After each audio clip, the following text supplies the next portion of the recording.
Hello everyone. My name is Sophie. I work at the Institute of Global Health Innovation as Operations Officer, and I'm really thrilled to see so many of you here tonight.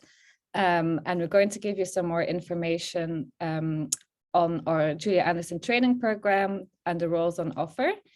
We're going to get started with quickly introducing ourselves. So Clarissa, if you can get started, please. Thank you. Thank you, Sophie. Hi, everyone. My name is Clarissa, and I am currently a user experience researcher at the National Institute for Health and Care Excellence. But many moons ago, I worked at the Institute of Global Health Innovation as a research assistant, in which during that time, I founded the training program. So it's lovely to meet you all and very excited to see so much interest in this year's training positions. I'll now pass over to Kate. Thank you, Clarissa. Hi, everybody. My name's Kate. So I'm a policy fellow at the Institute for Global Health Innovation, and I work in a team called the Change Lab, and I do behavioural science research. I'm going to hand over to Fiona. Thanks, Kate. My name is Fiona. I also am a policy fellow at the Institute of Global Health Innovation, and more specifically, I work in the design strategy team at the Helix Centre, which is one of the centres at IGHI. Thanks.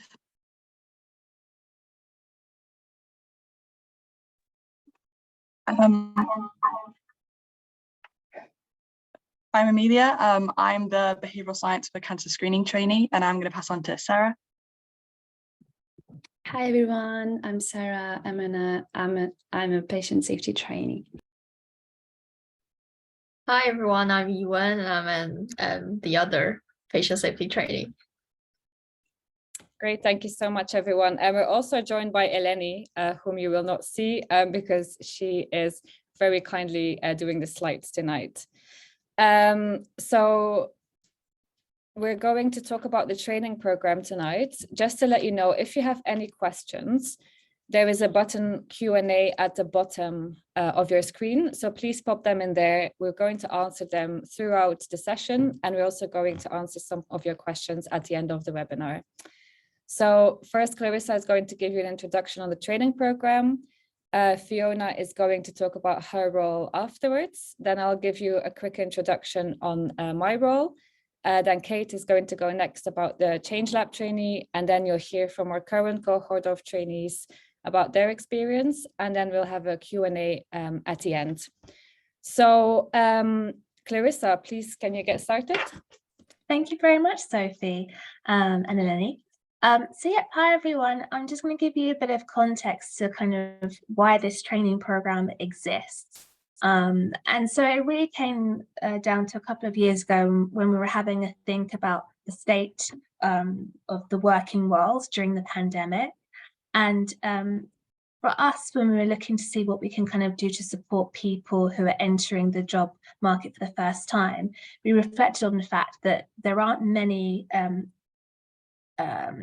internships or training opportunities for people who are at the early stages of their career that are paid and that address the underrepresentation of certain groups, especially in academia when we think about the lack of people from Black and ethnic minority backgrounds, LGBTQ+, people living with a physical and mental disability. And so for us, as a very diverse, multidisciplinary team of talented people from a range of different professional backgrounds, as well as lived experience, we're thinking about how we can kind of bring people along with the projects that we're running and introduce a recruitment process that will enable fair recruitment practices that will support people who are trying to get their way in at the beginning of their careers. Next slide, please. So what is the Julia Anderson training program? So we've developed this program to offer paid work experience to people who have no or limited work experience in the areas of which that we work. So you'll hear a lot about the behaviour change work that we do, health policy work, design research work that goes on in the centre. And the opportunity is really about giving people the chance to work on impactful programs of work that we do, but also get meaningful hands-on experience That means that when you then look on to get your first professional role in the working world, you already have some projects that you can talk to where you did something substantially helpful. The placements that we're running are advertised twice a year. So this is the summer cohort that we're now recruiting for. And generally the training opportunities last up to 12 weeks. Some of them can be a bit shorter, or depending on your working arrangements, you'll hear about some other ways we can offer flexible placements. So some of the benefits that we have in addition to this kind of hands-on work experience is that we offer mentoring. So you get paired with a mentor who you meet with at least 3 times during your placement. You also, as an Imperial College London employee, would get access to the training and internal vacancies that are available to current staff. So that means you can do some other upskilling while you are on your training placement, but also if you are looking to transition into a role that's being advertised internally at Imperial, you're able to apply for that. We also, for those completing the training opportunity, offer a certificate to just say thank you, but also well done for completing the training opportunity. And we can also discuss references and the opportunities that you'll get in receiving one once you complete the training opportunity. Next slide, please. So just as kind of like a bit of a mushy bit where we talk about how much the training program's meant to us. This is a photo of us at the President's Awards, which was last year, I think, and the training opportunity was nominated for the category of excellence in culture and community when it comes to equality, diversity, inclusion, because for us, this training program was born during one of the most stressful periods of our lives that we'll ever face. And it was a lot of work designing and developing the program, but what's come of it is this legacy of amazing emerging talent in the health and innovation space. We're still in touch with a lot of the trainees that have worked with us because having them around has been an absolute joy, and it's really lifted our spirits during these times. So yeah, you'll hear more about them, but just again, it's just such a joy to still be involved in this program and for it to see it flourishing and see 107 of you interested in applying. Next slide, please.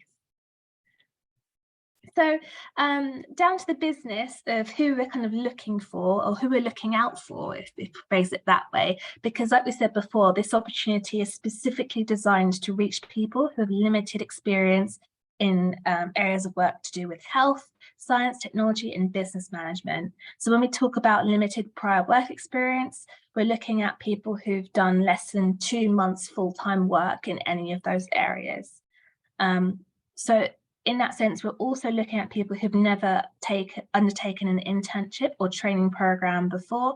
Again, if you reflecting on the general lengths of them, we're looking at people who've not done more than 2 months of full-time work. When we first ran the program, we set the criteria that you had to be doing an undergraduate degree or master's degree. We've scrapped that since the second cohort, and now the program's open to anyone above the age of 18, so that you could be a school leaver. You could also be someone who's doing the undergraduate or graduate degree, up to including master's level. You might be a job seeker or in receipt of universal credit, or you might just be looking for a career transition. Say, for example, if you've worked in retail so far in your life, you may want to transition into research management. So we welcome people from all different walks of life who are just looking for this unique opportunity to enhance their skills in these areas. What's unique about our program as well is that we have no minimum grade requirements. So the only thing that you'll see when you look into the specific roles is that we'll look for people who've got some sort of education or interest in a specific field, like design or healthcare science or research. The only requirement really is that you must meet the minimum requirements for the training opportunity, and this is described in the job description and person specification for each role. So if you are interested in applying for one or more roles, check the criteria because it may be different across those roles. And then just lastly, you have to have the right to work in the UK to participate in the training opportunity. This is because we offer a paid experience, and there are some specific rules about in terms of visas, etc., like that. From off the top of my head, and I might be getting it wrong, but if you're an international student, you are allowed to do paid work up to a certain number of hours per week. And so you might hear about some of that from some of the trainees that are either on this current cohort or the previous cohort, how they worked around that and what their experience was accommodating that. Next slide, please. And just to say as well, the criteria we have is it's helpful to give you kind of a framework in terms of who we're looking for, but we also appreciate there's some circumstances where you might be borderline or you might not meet the criteria at all, but you really feel like there's a justifiable reason that you should still be considered. What we would say is please reach out to Sophie, who is running the program, so she can talk to you about whether you should still apply. But we also have a section on the application form in which you can explain your circumstances a bit more and give us a chance to kind of consider on a case-by-case basis if you should be considered for the training opportunity. Thank you. And then just to kind of give you some tips on applying, we've put together this application form template, which you can find on the website. I think we'll share a link in the chat, and it gives you an opportunity to complete the application form on a Word document where you can use spell checker, etc., before you actually input it into the online application form. So what we advise is that you first start off by reading the job description and person specification criteria of each training post, see which ones you want to apply to. You can apply for more than one, and then use this template to tailor, write your application and really finesse it before you apply on the online platform. In the job description person specification criteria, you will see what's called essential and desirable criteria. It's important that you meet all of the essential criteria or demonstrate that you meet all of the essential criteria. The desirable criteria is kind of the nice to haves, but it doesn't mean a be all and end all in terms of whether you will be offered an interview. When we ask you to complete the application form, we advise that you think through all of your experience today. So don't discount any experience you think isn't relevant or isn't fancy enough. You know, it's really lovely to hear about people who've, you know, worked odd jobs in retail or who've done club sport and how they've kind of linked the experience to the job specification criteria. And then when we say that, you know, demonstrating that you meet that criteria, we advise that you use the STAR model in your responses to the questions in the application form. So for each criteria that's listed in the job specification, talk about the situation around that criteria that you dealt with, the task that you completed, the actions that you took to complete the task, and what the result of your work in that situation was. It's a good framework to kind of give us an idea in depth of how you handle a scenario and how suitable you are for the training opportunity. I think that's it for this slide. Thank you. And just like I said before, here is a link at the bottom to the training webinar website, in which you can find not only the application form template, but also the full list of frequently asked questions, which may or may not be addressed today, but that's a very good place to look to kind of just double check before reaching out to Sophie. Sophie does an excellent job of keeping on top of the emails, but do help her out and see if your questions are already answered on the website. Without further ado, I'll hand over to Sophie. Hi, thank you. Sorry, I'm frantically answering the Q&A. So just to let you know, yes, we will share the recording after the session. And I am aware that there's a lot of questions about, am I eligible? So please have a look at our eligibility criteria. And you will definitely find a lot of the answers in there. and we will discuss the roles that are on offer and give you lots of information about that in a second. So, so please bear with us. Thank you. So I just wanted to give you some information about our timelines. So the applications will close on the 6th of April. So that is the 6th of April at 11:59 p.m. But just so you're aware, Imperial is closed on the 6th of April. So please don't leave your application till the last minute, because I'm not working on the 6th of April. So if you have any questions or if you have any technical issues, I'm afraid no one will be able to help you. So if you do want to leave it last minute, then leave it until the 5th if possible.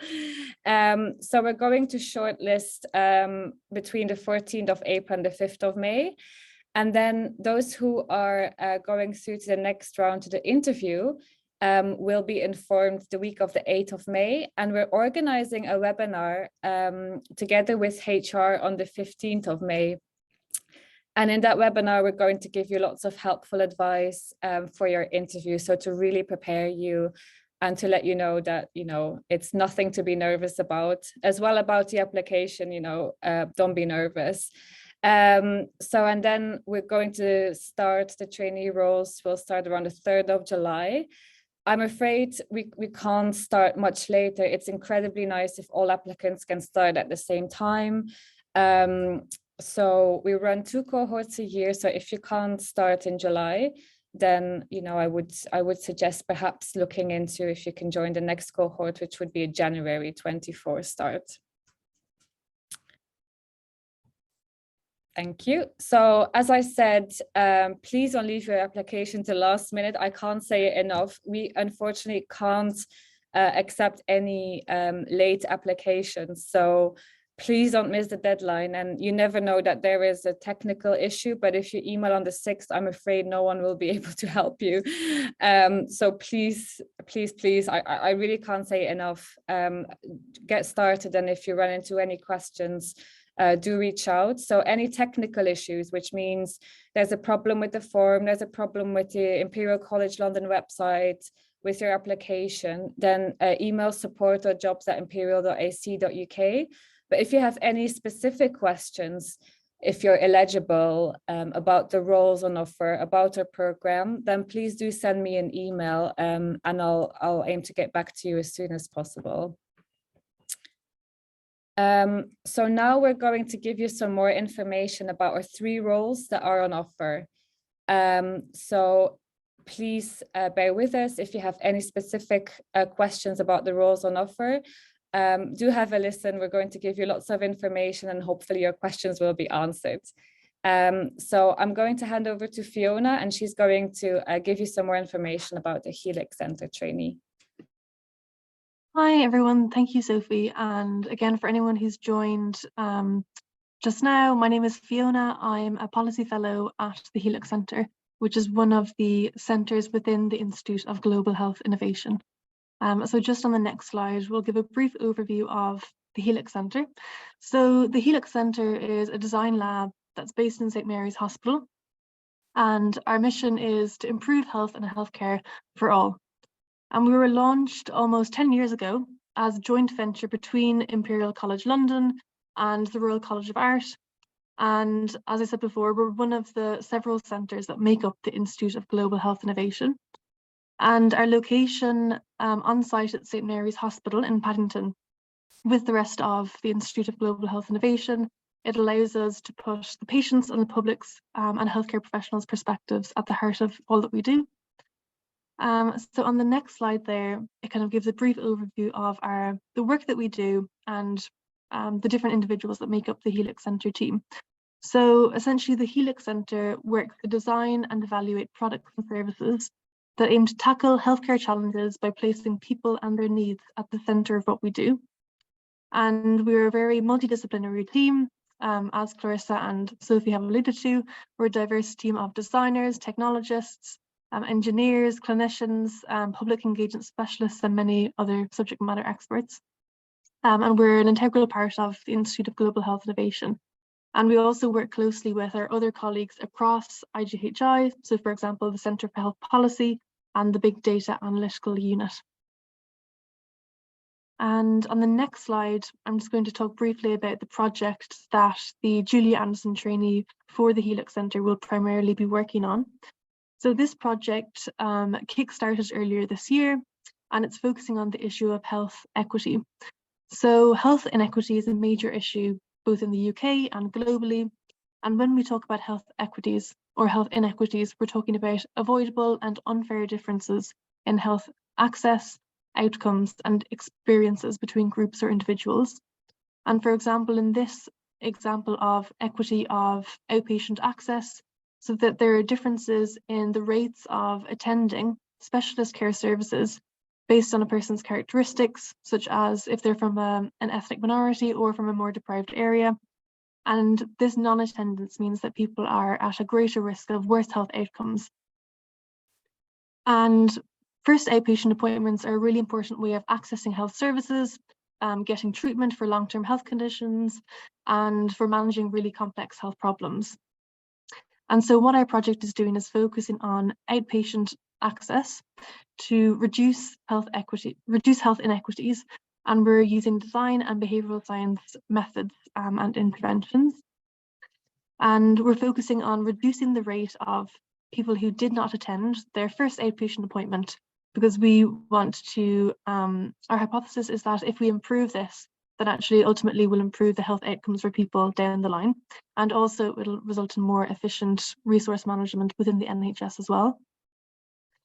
And also this project has a multidisciplinary team. So it's got members from Imperial College Healthcare NHS Trust and also members from the Change Lab. And we are, again, kind of the project is kickstarted. We're working to identify what the barriers are to outpatient attendance within certain populations. So we're focusing on people from the most deprived areas and from ethnic minorities as well. And essentially, we're going to use this information on what these barriers are to co-design interventions over the summer. So actually, the Julia Anderson trainee will be joining at the end of this co-design phase. And then after that, we're going to select some interventions that will have been chosen at the end of the co-design phase to take forward into a randomized controlled trial, which will be running from around August until early 2024 to see from these interventions, will any of them make a difference to actually improve the attendance rates for outpatient appointments in our target populations. And also I really wanted to highlight as well for the Julia Anderson trainee is that there's a lot of different other projects, both within my team, which is the design strategy team in the Helix Centre, and also within other teams in the Helix Centre. So again, the trainee will, dependent on their own interests, will have the opportunity to get involved in other areas that they would like to. So it could be around working on branding, maybe visual design, storytelling. So again, just wanted to make that clear that there is also scope to kind of see what the individual is interested in as well, and see what's available within the team. And on the next slide, so just a brief overview, but I would encourage everyone to look at the job description on the Imperial website for the Julia Anderson trainee programme. So who we're looking for, so we're looking for a recent or current undergraduate or postgraduate student, and someone who's interested in or is keen to learn more about the different topics that we're focusing on with this project. So health inequities, design, and patient and public involvement and engagement. Also, if you have experience of working in teams and with people, and also enthusiastic and open to learning about new things. And again, as I mentioned before, so it's an amazing opportunity to learn about design and behavioural science in a multidisciplinary team, learning from all the different team members. And that is something that we would really want to do, as well as connect you with people, depending on your interests as well, across IGHI and within the Helix Centre, for example, in behavioural science, climate change and digital health. And it, again, as I said before, it's an amazing opportunity to learn about design with experts in the Helix Centre, and as well our connections with other design organisations. So I think that sums it up, but yeah, hopefully you should find more information about the role on the Julia Anderson website as well, but I'll pass over to Sophie now to describe or provide an overview of the operations trainee. Hi, thanks Fiona, that was great. And thank you so much for everyone who keeps submitting questions in the Q&A. I'm sorry if I answered them very short, but I'm just trying to answer as many as possible. There's a few questions that are in the Q&A that I would like to answer live. We will do that at the end. First, I wanted to give you some information on the program operations role with me. So I'm extremely lucky because in my position, a lot of my time goes into the training program, and it has been incredible. So far, we've had 3 cohorts, and yeah, I've had so much fun with them, as you can see from the photos. So we have a team behind our program. We all work together in trying to improve it and trying to make it as great as possible for everyone. We work closely together with Imperial HR as well. So Rob, who's the deputy head of HR, he will come along on our interview webinar and give you great advice for interviewing as well. So there's so much work that goes on behind the scenes to create this program and to keep it going and to manage 2 cohorts a year.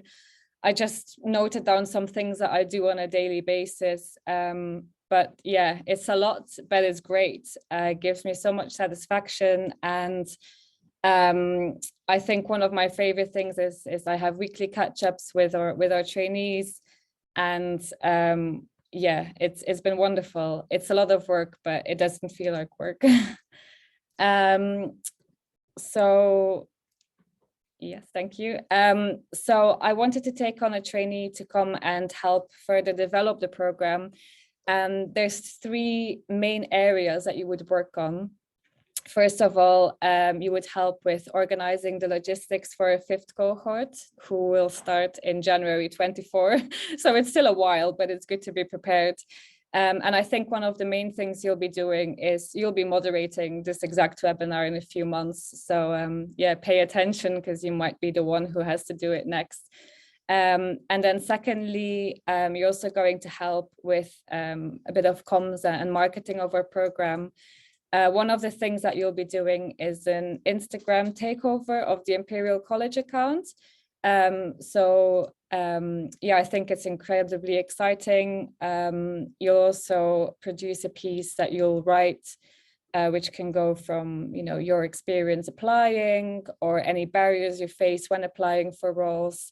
And you'll work with Clarissa to create a survey for future applicants, because you really want to understand about the background of the people who are applying and how we can improve our program.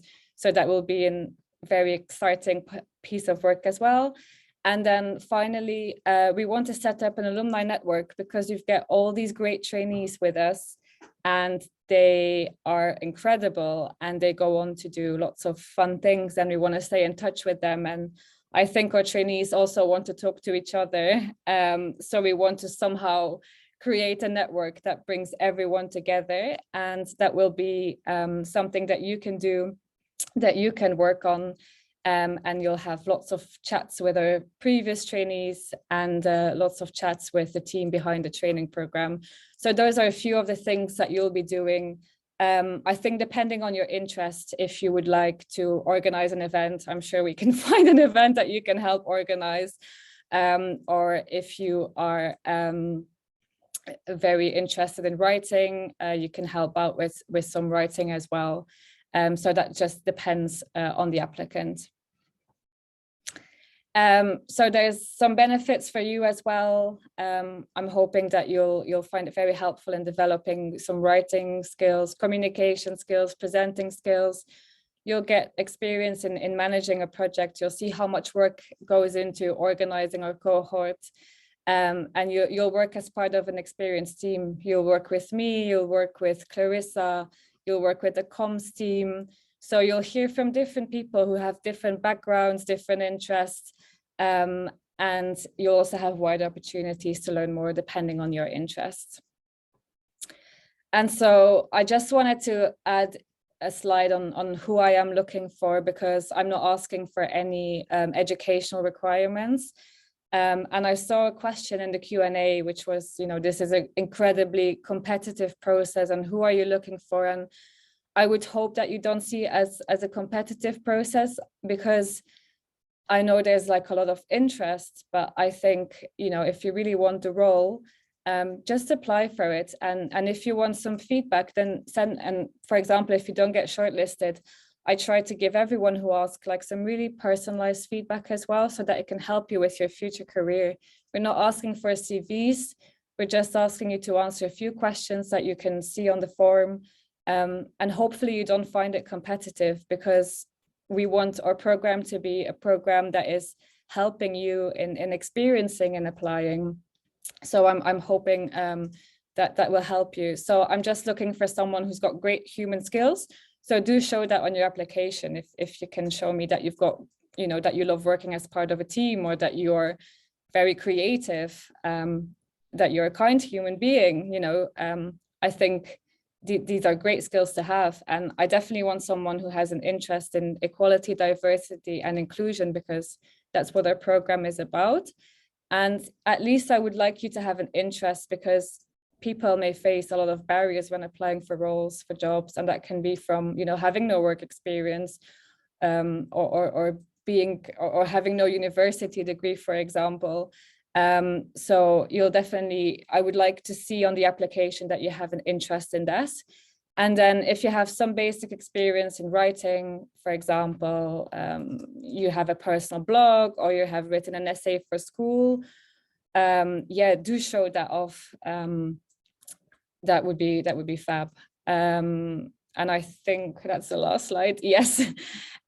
So if you want to discuss the role further, feel free to send me an email as well. And that goes for all the roles. If you have any more questions, I can point you in the right direction as well. I'll hand over to Kate now. Thank you so much. Thank you, Sophie. So yeah, my name's Kate. I am a researcher, and I do a lot of behavioural science, and I work in a team called the Change Lab. So if I could have the next slide, please. So the Change Lab is essentially a collaboration,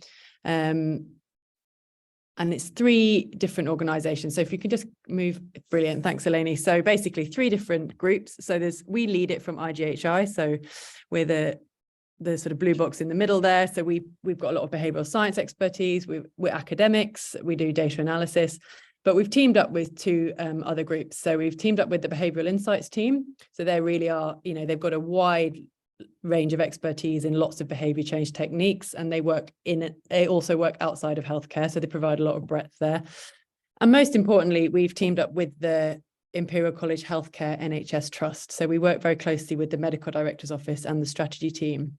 And the reason for that is so that we know that the projects that we do address a real need on the sort of front line of the hospital. So we're not just doing something that we think is interesting, we're trying to solve a safety problem or a problem with access to care. And not only do they sort of provide us with the problems, they also provide us with the test bed. So that's where we'll design our interventions and we'll test them in the hospital. And then that allows us, if they're successful, to think about scaling them beyond that. So next slide, please. So just a little bit more about the context of the Change Lab. So at the heart of it is behavioural science. And we know that whatever decisions or behaviours that we sort of act out can affect our health and the health of patients. And that actually, even though a lot of people's intentions are great, we don't always make the healthiest choice that we can do. And this is really highlighted in the pandemic, where actually lots of behavioural science interventions were sort of employed to try and improve things. So that might have been mask wearing, social distancing, or I'm sure you all saw the slogans to kind of keep people 2 meters apart, to try and sort of change behaviour in the pandemic. And you know, it's all very well as sort of scientists, us designing these interventions, but what's most important is that the people who the interventions are going to affect co-design them with us. So we work really closely with, depending on the project, either healthcare workers or patients, to make sure that the interventions to change behaviour are designed together and that we know they're going to have the best possible impact on health and healthcare.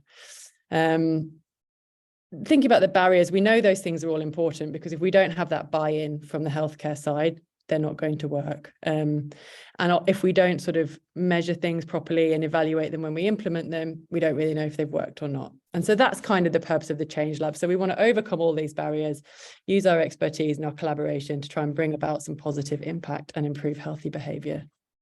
Next slide, please. So the types of projects that we work on in the past, so we've done things to try and improve COVID vaccinations by changing the way text messages are delivered or that letters are We tried a communication strategy to improve staff vaccination rates. We did a feedback intervention to try and motivate nurses to use a new system that was for scanning medications. And our current project at the moment with the Trust is to try and design some nudges that might improve hand hygiene compliance on hospital wards. So you can see that all those projects came from a need within the Trust. So for example, with the hand hygiene, the Trust said to us, this is our safety priority. It's low. Can you help us to bring it up? Next slide, please.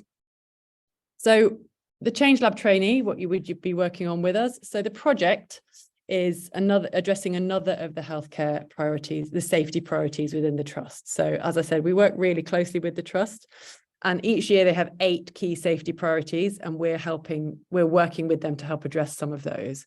And one of their priorities is how can we make sure that patients are being consented correctly and appropriately for procedures, and they want this all to be digital. So they want a digital consent form so that you can fill it in ahead of time, and then when you're at home you can review it and maybe then review it again with your doctor on the day of surgery. So unfortunately it's not being used as much as it should be, or we'd like it to be. So we're hoping to understand a bit more about the barriers to using digital consent forms, both for patients and for the staff, and try and co-design interventions both with patients and staff to improve its uptake. So what you'll be doing as part of that project, so the most important thing to say is you'll be learning about behavioural insights. So we don't expect any prior knowledge of behavioural science, and we would hope to teach you and sort of help you learn everything you needed in this project. You were helping us interview research participants to understand barriers. You might help us facilitate some of the co-design workshops and help us design the interventions. And there's the opportunity. We try to generate a lot of academic outputs in our work, so to improve your academic skills. So if you wanted to get involved in academic writing or presentations, that you'd have the option to do that as well. Next slide, please. So the benefits of working with us. So we have a big multidisciplinary team. So we've got our team members in the hospital, at the Behavioural Insights team, and across IGHI. So you'd have the option to network and get more experience in different areas as you wanted to. You'd learn about behavioural insights. As I've said, you've also got, outside of the Change Lab structure, there's sort of, we work very closely with the Helix Centre and other departments, so you'd have the opportunity to network with them as well. Hopefully develop a lot of transferable skills, not just in behavioural science, but that could be applied to other areas. And as I said, the opportunity to achieve some sort of academic output. So that might be presenting your work at a conference. Next slide, please. So who are we looking for? So as I said, we don't need you to know anything about behavioural science. We just really want you to be interested in it and, be engaged to learn and come along on the journey with us to deliver this project. We want you to learn more about working with key stakeholders, facilitating workshops and doing co-design processes. And so we'd love you to have good communication skills and want to work well within a team. And we'd really love it if you were interested in sort of developing your academic skills, and we'll be able to support you in whichever sort of skill you wanted to develop. And finally, enthusiastic and keen to learn. And I think that's everything from me. Thank you so much, Kate. Sorry, we're sharing an office, and when people unmute, it goes a lot of echo. So now you're here from our trainees, and they will give you some really helpful information about their experience, and they'll talk about when they applied for the role, because they used once upon a time they joined our webinar, and now they're here to help you with some hopefully useful advice. So over to you. There we go. Yeah, sorry. So yeah, I am Amelia. I am the behavioural science for cancer screening trainee, and I'm just going to give you a bit of insight into what I'm doing. So I'm working on 2 projects. So first, I'm doing a systematic review, which is used to assess existing interventions trying to increase cervical cancer screening.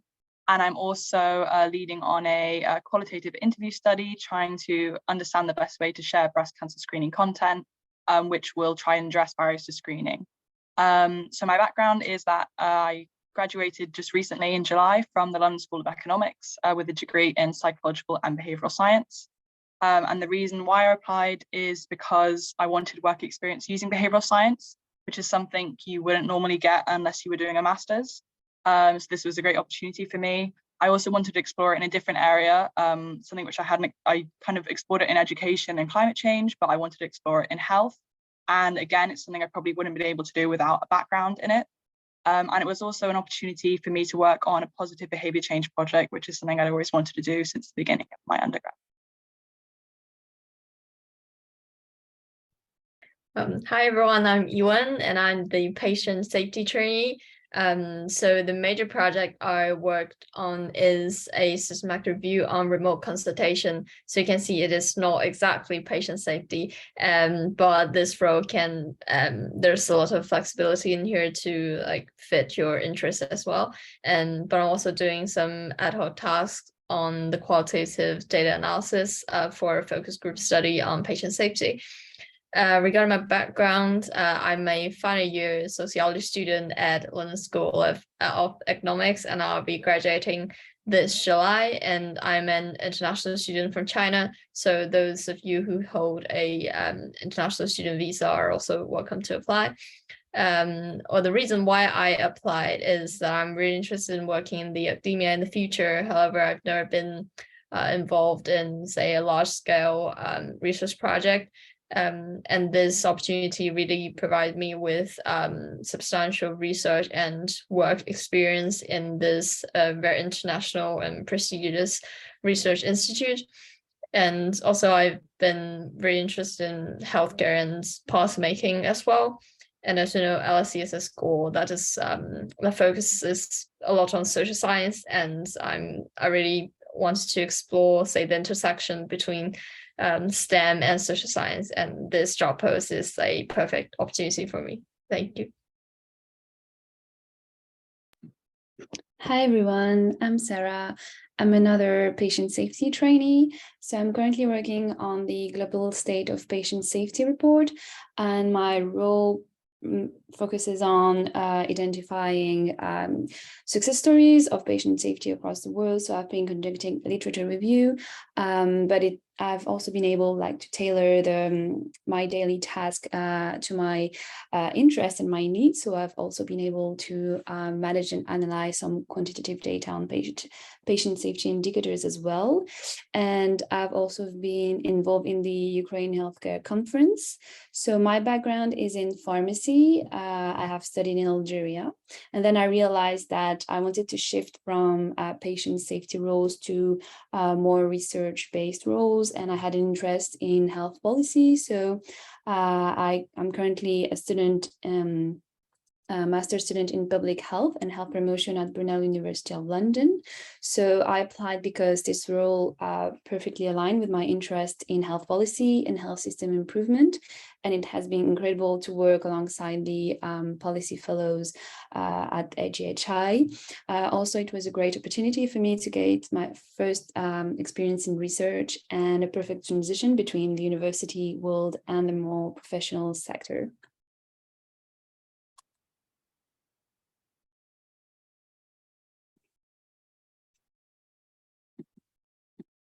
Oh, sorry. So the reason why you should apply is that, first of all, you can have some hands-on experience of working in this great institute. And also, this program is intended for those without prior experience. And also, I think this cohort, we have even more diverse types of job posting. I think for us three, we're actually all quite privileged in terms of having a university degree, but this time, especially with the Sophie's role, I think those without a degree are also welcome to apply.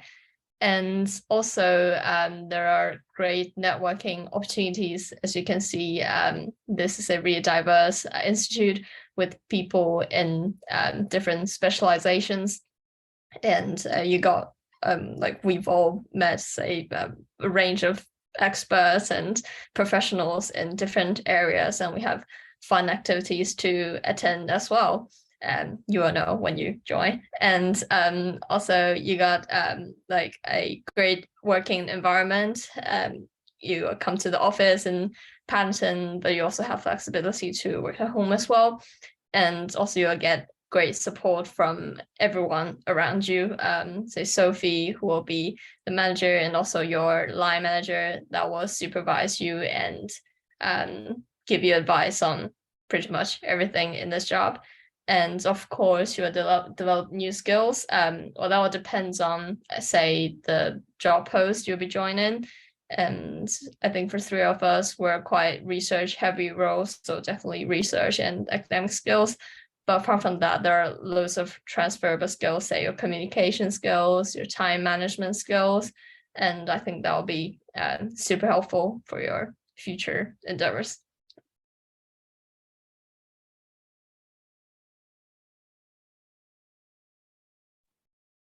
So we're just going to give you some application advice. So firstly, this has kind of already been mentioned before, but I guess we see it from the trainee perspective.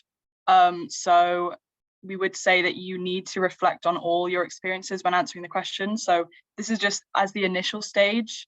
Think about kind of all the experiences you have, maybe make a mind map and kind of link off specific skills or specific experiences that you had. And then from there, you'll be able to fit this to the person specification and the specific skills and abilities. But if you first just kind of write it all out, then you'll be able to more easily hone it down. And secondly, it would be to write your application according to the person specification that will be on the website. There'll be a document you can download. And so with, say, all of the materials you can use, please pick those that are closely relevant to the job, and also tailor how you narrate your experience to show that you have the skills that fit to these roles. Then another advice that had been mentioned before was to use the STAR approach when you structure the examples you give, especially when you try to answer the question about previous experiences, the skills that you have gained from your degree or personal experience. So try to be as concise and organized as possible, and stick to, I would say, 2 to 3 examples per answer, and yeah, be straight to the point. And finally, don't hesitate to show enthusiasm. So everyone here is extremely welcoming, and they really want to see someone who's passionate and someone who really is willing to join the team and interested into the role.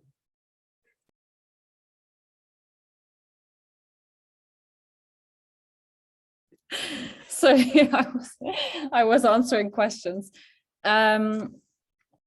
So thank you so much for everyone, and I hope you found it very helpful as well to hear from our trainees.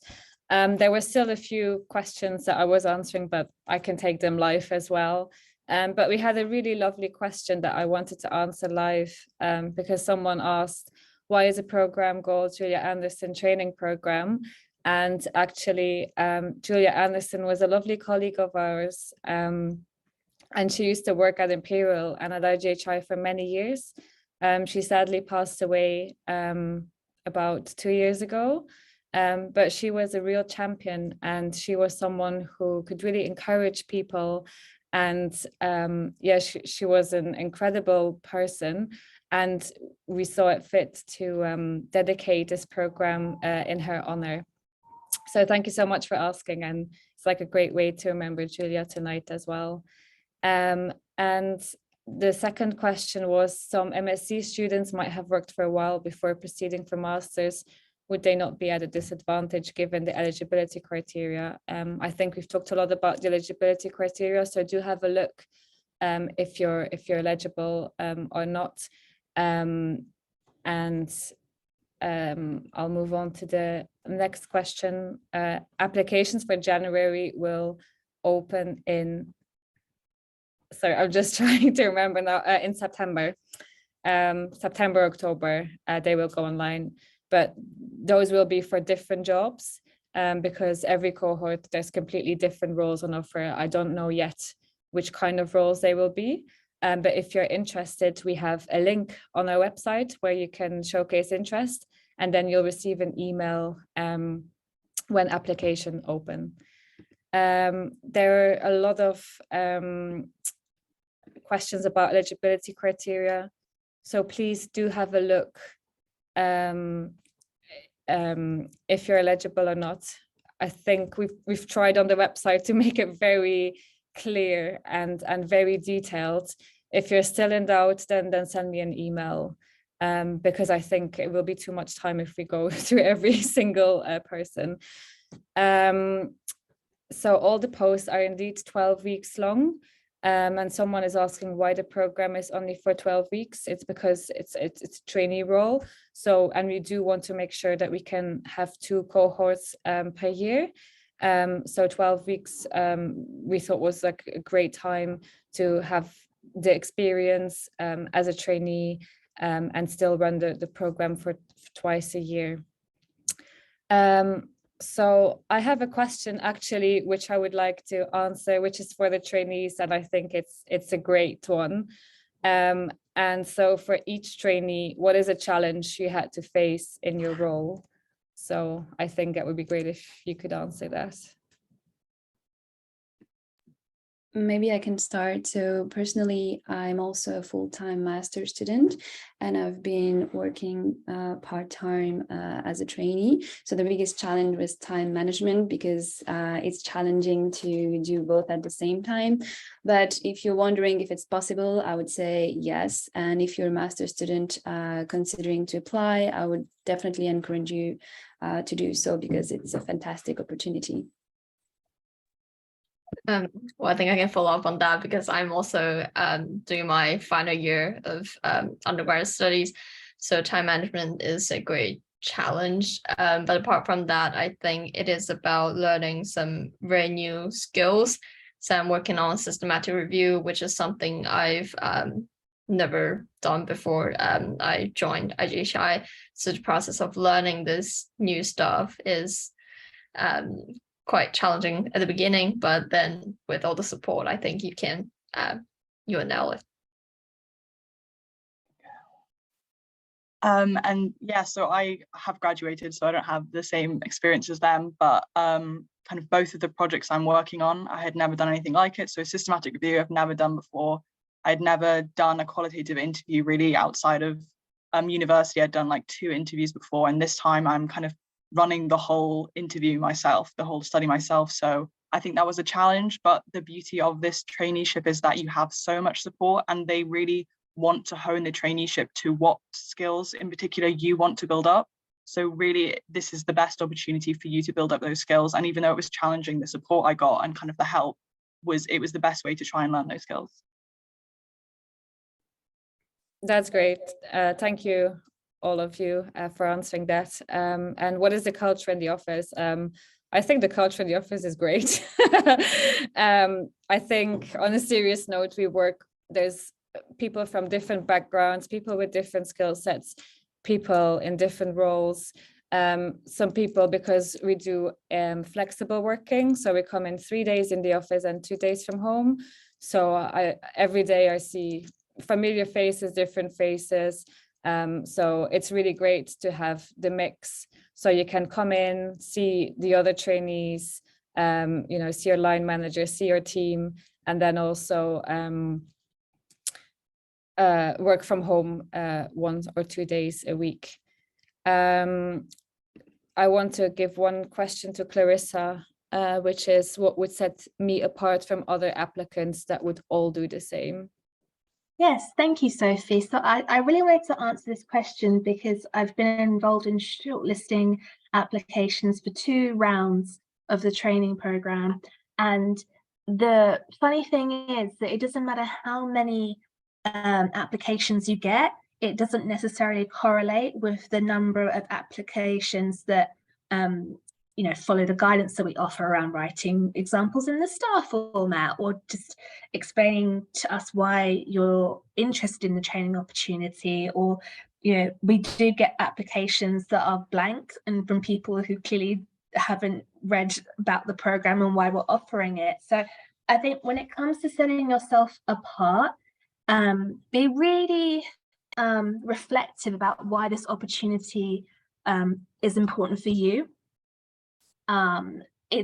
We're not looking for people to blow smoke up our bottoms and tell us about how amazing Imperial is and how wonderful IGHI is. We don't care about that. What we care about is where you see this training opportunity fitting in with your life goals and your career goals? What gaps do you think it would fill in your education that other opportunities elsewhere don't? You know, when we're looking at applications, we want to see people that align with our culture. Like, we're very relaxed, friendly people. We want to see people who are caring and really passionate about the work that they're applying for. So I think, long story short, follow the guidance that we've set out today, but also be really reflective about what this opportunity would mean for you and put that across in your application. I don't know if anyone else wants to chime in on that as well. Yeah, I think that's great. I think for me personally, so I have now been shortlisting as well for 3 cohorts. And I think what really for me makes an application great is if I can see, okay, this person has read the job description for a start, because we get a lot of generic applications. And it's great if you just see, okay, this candidate has actually looked at the job description, they are interested in the role, and they can show why they're interested and make it personal. I think it's great if someone's personality shines through in the application. It's so great to read, you know, applications from people who are not scared to share their experience or why particularly they are interested in this role or what they would gain from the program as well. So I think, yeah, the advice that Clarissa gave was great. And I think, you know, please read the job description, because it's very detailed job description that we give with lots of info, lots of things that you would do. So just pick out what made you apply for the role, what attracted your interest, and how could we help you as well. So I hope that answered the question. Just to add, actually, sorry, please also remember that we have instructions throughout the application not to include your name or the universities or educational institutes that you studied at. We've designed the form and the process to be anonymous up to the point in which we do interviews. So that's also another thing we look out for, people who follow the instructions and try and keep it a fair recruitment process. Yeah, totally. Thank you so much, Clarissa, because someone actually asked, how are you shortlisting? And basically we just see numbers. So we don't see any names. We just see numbers. And we just read what you wrote. And it's a lot of work to read through applications, but it's so incredible. I love it because, you know, personality shines through behind the numbers. Even though we don't know anything about you, we don't know where you went, if you went to uni, where you went to uni, and we don't, well, I don't care. I think, so that's great. And someone asked how many years the program has been running for. So we are currently recruiting our 4th cohort, and we started, so our first cohort started January 20, we're 23 now, so January 22. And someone is asking, do we anonymize the names of organizations that we get volunteering paid experience to?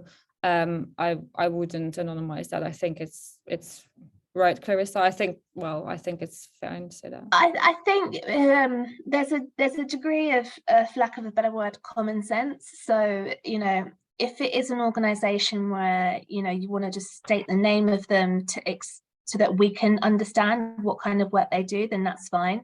The reason why we anonymize names and education, or we try to get everyone to not put that in the application form after the personal details bit, is because we want to make sure that people don't feel like, you know, I went to this university which doesn't have a big reputation, it might work against me. Or if people think, oh, because of my name, they might have some biases against me for whatever reason. So that's the reason why we ask that people don't put those kind of details in.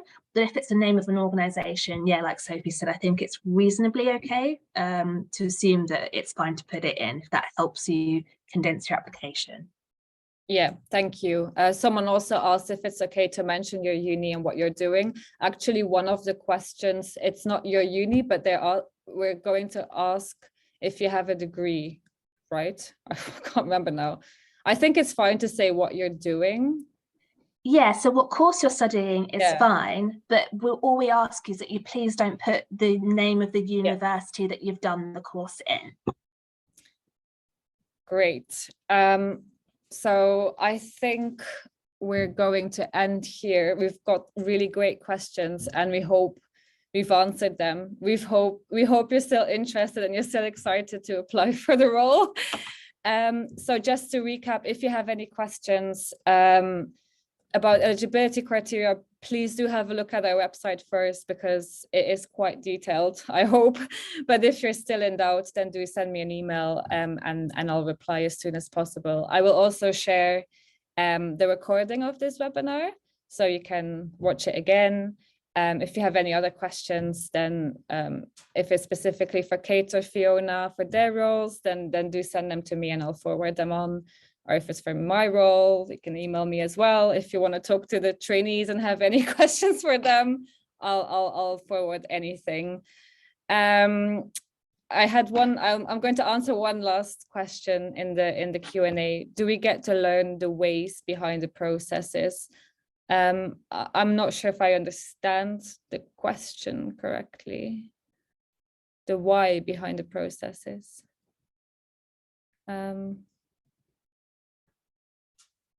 So I don't know if it's me, but I'm not too sure. Yeah, I'm not sure. Is it like in terms of how the reason why the training program exists, or yeah, if you could clarify that in the Q&A, that'd be really helpful.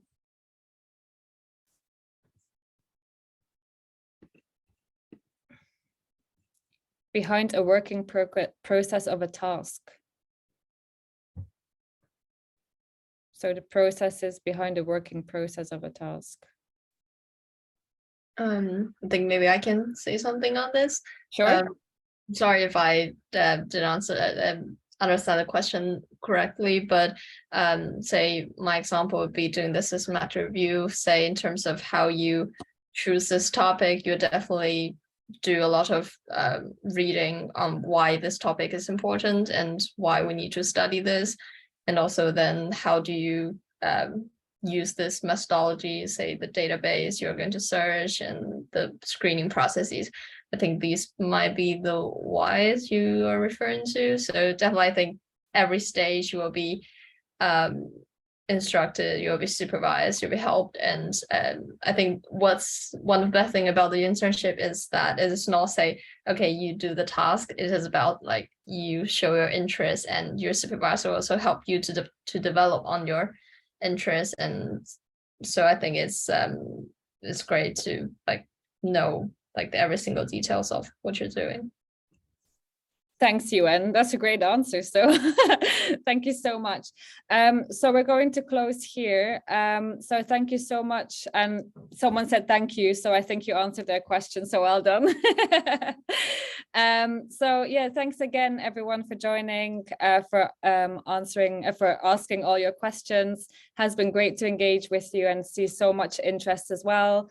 So yeah, do feel free to send me an email if needed, and I'm going to share the recording as well, and I hope it was helpful. Apologies if it was sometimes abrupt in the Q&A, but I was trying to answer as many questions as possible.